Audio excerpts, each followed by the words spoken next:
नहमदुहु व नुसल्ली अला रसूलिहि करीम, अम्मा बाद, फ़ाउज़ बिल्लाहि मिनश्शैतानिर्रजीम, बिस्मिल्लाहिर्रहमानिर्रहीम। जनाब सदर, मोहतरम उस्ताद कराम और मेरे हम मकतब साथियों, अस्सलाम वालेकुम।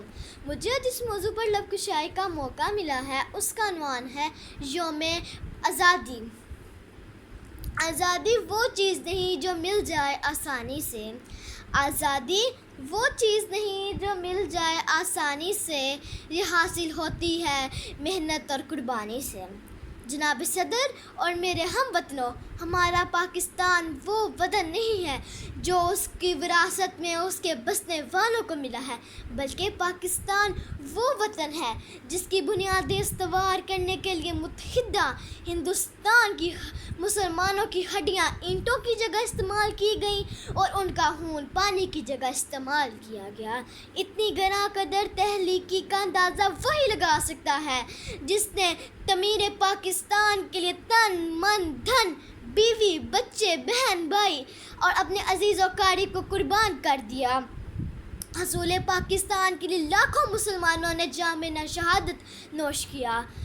कितनी माओं के सामने उनके छोटे छोटे बच्चे कत्ल कर दिए गए, कितनी बेबसों के सामने उनके ख़ानदान वालों को मकान में बंद करके नजर आतिश कर दिया गया और वो बेचारे दिल पकड़ कर रह गए।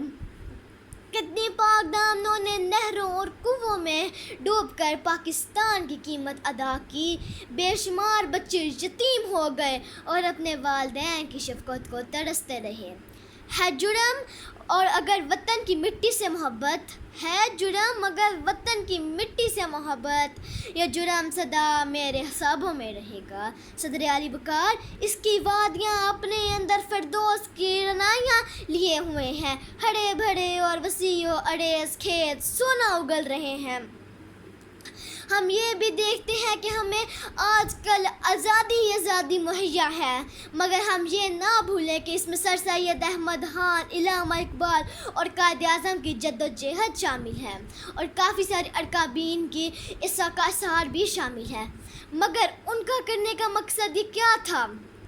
एक आज़ाद और खुद मुख्तार इस्लामी मुमलिकत का हसूल। 14 अगस्त 1947 को वो मुबारक दिन था जब मुमलिकत हदाद पाकिस्तान मर्ज़ वजूद में आया। मुसलमानों के इत्तेकाफ़ और कायद आज़म के हलूस की वजह से ये सल्तनत वजूद में आई। हिंदुओं ने तरह तरह की मकारियों से पाकिस्तान की मुखालफत की। मैं अपनी इस तकरीर का अख्तिताम इस शेर से करना चाहूँगी। चलता है हंजर तो चले मेरी रगों पे, चलता है हंजर तो चले मेरे रगों पे, खुद ही बेच कर अपनी मैं कभी झुक नहीं सकता। शुक्रिया।